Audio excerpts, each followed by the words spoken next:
Bonjour et bienvenue sur le podcast de Kimamori qui vous propose de découvrir ou redécouvrir les œuvres littéraires d'hier et d'aujourd'hui, leurs auteurs et leurs traducteurs, par le texte et dans l'oralité. Nous sommes heureux de partager avec vous cette semaine une série construite autour de l'œuvre de Patrick Deville, et plus précisément de son cycle Abracadabra, dont 9 romans sans fiction, sur les 12 prévus au total, sont déjà parus.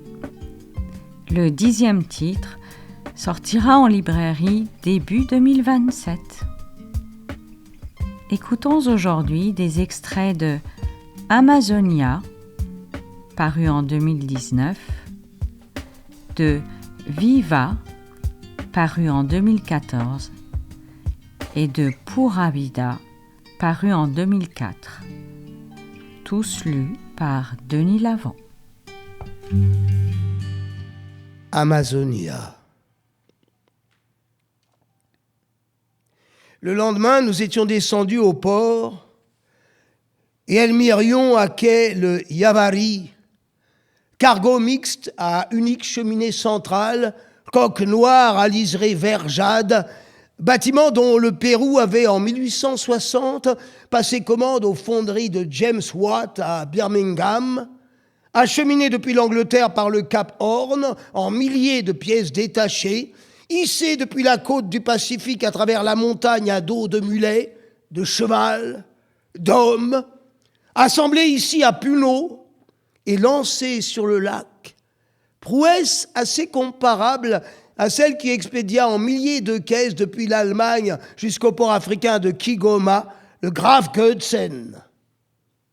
Ce dernier est plus récent. Mis à l'eau en 1915, il flotte aussi moins haut. La surface du lac Tanganyika s'étalant 800 mètres au-dessus du niveau de la mer, quand ici celle du Titicaca est à plus de 3800 mètres d'altitude. Si le navire allemand devenu tanzanien et rebaptisé Liembo naviguait encore, à ma connaissance, même si je n'étais pas monté à bord depuis 2006, ça n'était plus le cas du Yavari.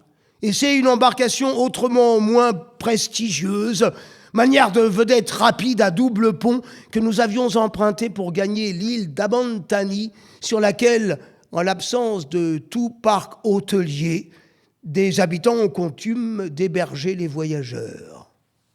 La maison de notre hôtesse, Amanda, se tenait à mi-pente de la colline, et Véronique l'avait gravie, cette colline, pour aller contempler depuis son sommet la fin du jour. J'étais demeuré dans la chambre, assis devant une petite fenêtre à 3 vantaux de bois ouvragés, muni d'un rebord juste à la taille du carnet, face aux champs labourés, étagés en terrasse et bordés de murs de pierre ombragés, de fuchsia en fleurs, devant les eaux lisses du lac et à l'horizon la Sierra bolivienne enneigée, tout cela baigné de soleil déclinant, en bas dans la cour, des fèves mises à sécher, étalées sur le sol de terre.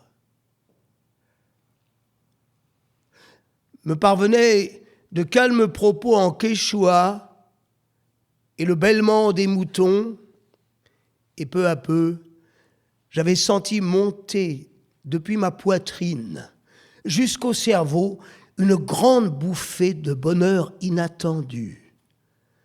Continuant de consigner dans le carnet le paysage et les sons et les odeurs, conscient qu'en l'absence de chauffage et d'électricité, je serais bientôt dans l'obscurité glaciale, immobile, sachant qu'elle allait arriver, que nous dormirions habillés, emmitouflés sous une grosse couverture, parce que juillet est le mois le plus froid, que la température la nuit descendait loin sous zéro, que nous avions lu à Lima, dans les journaux, qu'en ce mois de juillet 2015, de nombreux lamas et alpacas étaient morts de froid dans cette région de Puno. Avions acheté des vêtements d'hiver et un petit flacon de pisco.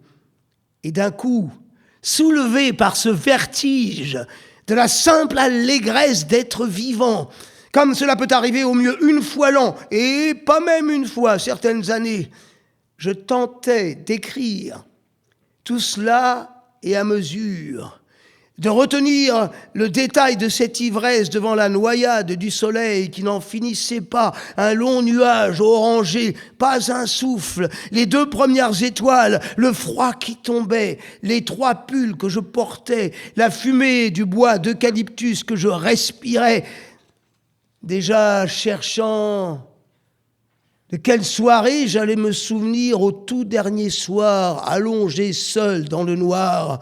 Et celle-ci, je m'en souviendrai d'autant mieux de l'avoir écrite, reviviscence amplifiée encore par le passage des années, même si 3 ans, c'est si peu, mais lavée déjà de l'agacement des détails du présent, parce que les jours revécus dans la gloire du souvenir n'ont pas embelli, mais apuré. La mémoire en exprime l'essence comme le jus d'un fruit. Il n'y a aucun regret dans la nostalgie. Elle est pure jouissance, calme, mélancolique. Ces jours, nous ne souhaitons pas les revivre. Nous les avons vécus. Nous en avons extrait avec le temps ce qu'il y avait en eux de magnifique, c'est-à-dire de mémorable.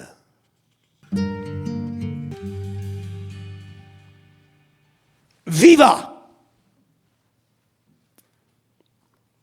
Lowry et Greene ne se sont jamais croisés au Mexique. On peut imaginer que plus tard, Greene a lu Le Volcan avant d'écrire Le Consul honoraire.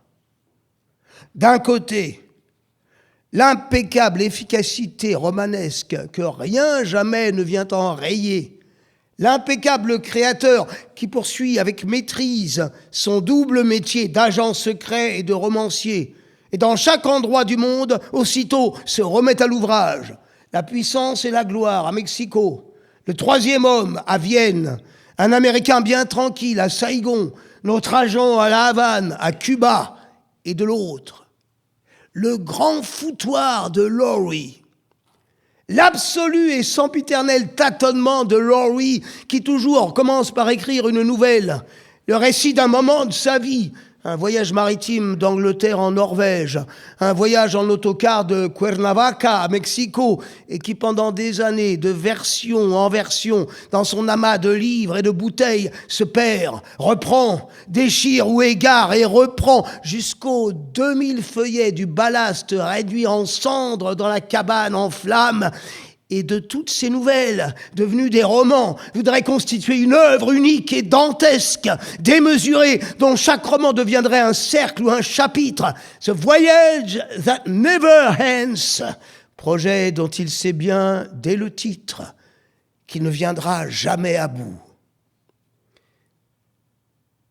Mais chez Lowry et Trotsky, c'est la question bien plus grande. Savoir dans quel but vendre son âme au diable. Pourquoi cette belle et terrible solitude et ce don de soi qui leur font abandonner la vie qu'ils aimeraient mener, les êtres qu'ils aiment, pour aller toujours chercher plus loin l'échec qui viendra couronner leurs efforts. Ils ont le même goût du bonheur, un bonheur simple et antique, celui de la forêt, de la neige, de la nage dans l'eau froide et de la lecture. Chez ces deux-là, c'est approcher le mystère de la vie des saints. Chercher ce qui les pousse vers les éternels combats perdus d'avance. L'absolu de la révolution ou l'absolu de la littérature, où jamais ils ne trouveront la paix, l'apaisement du labeur accompli. C'est ce vide qu'on sent et que l'homme, en son insupportable finitude, n'est pas ce qu'il devrait être. L'insatisfaction, le refus de la condition qui nous échoit, l'immense orgueil aussi d'aller voler une étincelle à leur tour, même s'ils savent bien qu'ils finiront dans les chaînes scellées à la roche et continueront ainsi à nous montrer éternellement qu'ils ont tenté l'impossible. Et que l'impossible peut être tenté. ce qu'il nous crie et que nous feignons souvent de ne pas entendre, c'est qu'à l'impossible, chacun de nous est tenu.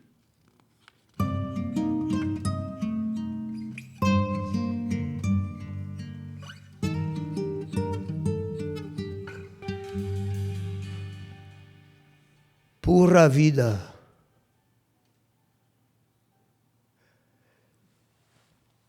La conjonction de ce paysage qui m'entoure à Tegucigalpa, la montagne, et de cette date symbolique, le 14 juillet 1969, avait ressuscité pendant mon sommeil le spectre longiligne d'un enfant de 12 ans, très occasionnellement pêcheur à la truite. Cette méthode qui permet de réactiver longtemps après, par la rencontre de deux informations apparemment sans aucun rapport et connues de lui seul, un agent en sommeil. Par exemple, deux petites annonces convenues. La vente de telle voiture d'occasion le jour de la mise en location de telle maison commode avait provoqué un minuscule court-circuit et ressuscité ce gamin maigrelet avec son short trop grand sur ses guiboles en flûte, debout au bord d'un torrent le 14 juillet 1969, qui plie son matériel de pêche et remonte vers une grande maison sombre, presque vide, où vibre dans le plein été des mouches comme une réserve inépuisable d'appâts et d'étangs que les chevaux attirent, mais dont le toit, muni de crochets pour la neige, est vierge de toute antenne de télévision. 2 ans plus tôt, en 1967, je me souviens que j'habitais le corps d'un enfant de 10 ans et que j'avais vu à la télévision des images de Bolivie et un cadavre sur un lavoir qui était celui d'un héros mort. Et le petit pêcheur à la ligne, dont je possède encore les muscles et les tendons, la mémoire et les illusions, tout étonné d'être ici et si vieux à ses yeux, observe aujourd'hui les clients silencieux du café Coca-Cola de la rue Los Dolores, chacun d'eux irremplaçable, ceint de l'auréole d'un monde unique et génial de solitude, et qu'il aimerait aller serrer dans ses bras s'il ne craignait de voir jaillir sous l'effet de la surprise quelques larmes et de devoir être aussitôt confronté au système psychiatrique hondurien. Sur la marche en ciment qui relie le café au trottoir, 2 enfants des rues écroulés l'un sur l'autre dans leur nid de haillons ne chassent pas les mouches sur leur crâne rasé. De la cuisine serpente avec lenteur le patron et ses odeurs de friture apprivoisée. Victor penserait sans doute que le café Coca-Cola de la rue des Douleurs, aussi bien que la cantine des pêcheurs de Puerto Libertad, est un bel endroit pour écrire une lettre d'amour à une femme disparue. L'une de ces lettres que j'avais aperçues ce soir-là en juillet dernier, toute gondolée d'avoir dû éponger tant d'alcool ou de larmes, illisibles, éparpillées sur la table du café dont certaines jonchaient le sol carrelé. Je t'écris ce soir. Comme chaque soir, mon amour, de Puerto Libertad. Misérable village de pêcheurs analphabètes, éloignés de tout, rassemblés sur ce point désolé de la côte du Pacifique par le miracle d'un môle vétuste et d'une grue à moteur diesel qui chaque matin descend à l'eau leurs embarcations pour les hisser à nouveau à sec en début d'après-midi.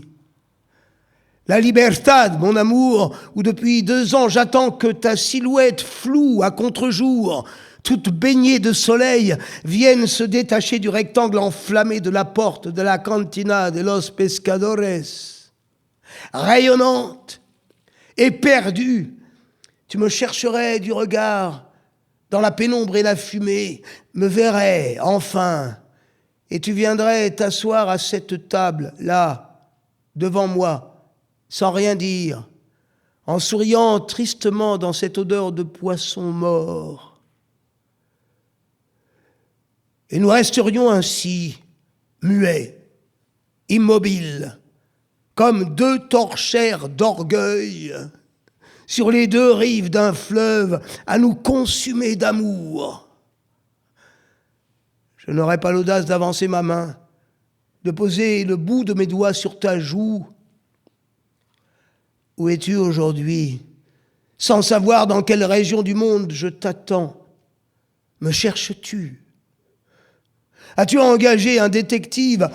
La probabilité n'est pas nulle et un jour, un soir, à cette heure de préférence où le grand soleil rouge descend juste sous l'auvent et s'inscrit dans le rectangle de la porte ouverte, emplit la pièce de cuivre liquide et fait briller les citrons coupés dans leurs assiettes de faïence blanche alignées sur le comptoir, tu viendras t'asseoir sans rien dire, comme une sainte miséricordieuse dans la gargote des pauvres pécheurs.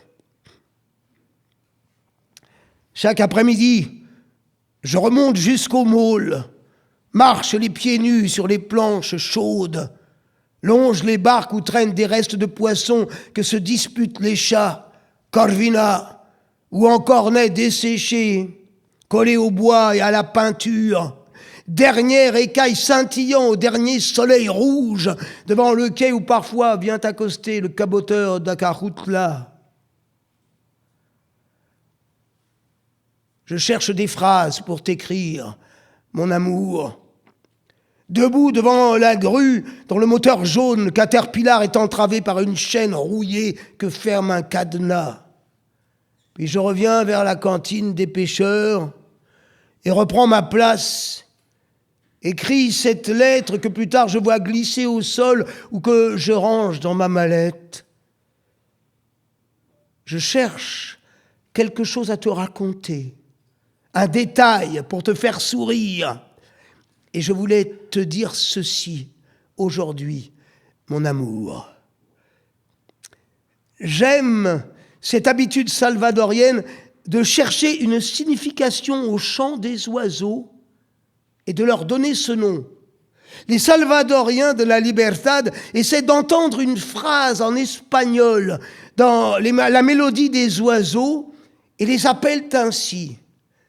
Et si je n'ai aucune sympathie pour le Christophue, Pitangus sulfuratus et son prêche rabâché, j'aime entendre le Dicosophui, Saltator corulescens, cet oiseau qui répète à longueur de journée qu'il fut heureux et qu'il ne l'est plus.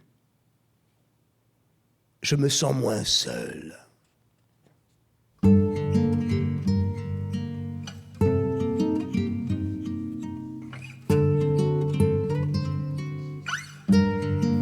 Vous venez d'entendre des extraits de Amazonia, de Viva et de Pura Vida du cycle Abracadabra de Patrick Deville, lu par le comédien Denis Lavant. Tous ces livres sont disponibles au catalogue des éditions du Seuil. Demain, vous pourrez écouter des extraits de 2 autres romans. Denis Lavant est comédien et interprète. Formé au conservatoire, il a été révélé au cinéma par les films de Léos Carax, dans Mauvais sang, Les Amants du Pont-Neuf ou encore Boy Meets Girl. Sa filmographie et les personnages qu'il a incarnés sur scène se comptent par centaines.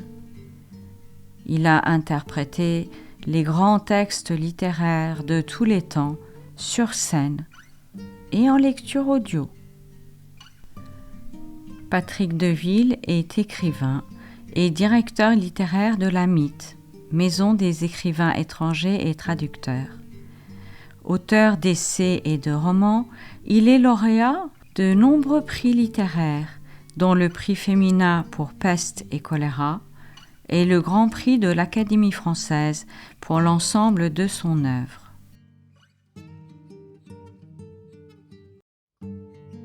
Chères auditrices, chers auditeurs, n'hésitez pas à consulter notre site internet kimamori.fr, nous suivre sur les réseaux sociaux et nous serions très heureux de vous voir rejoindre notre communauté de lecteurs en adhérant à notre association.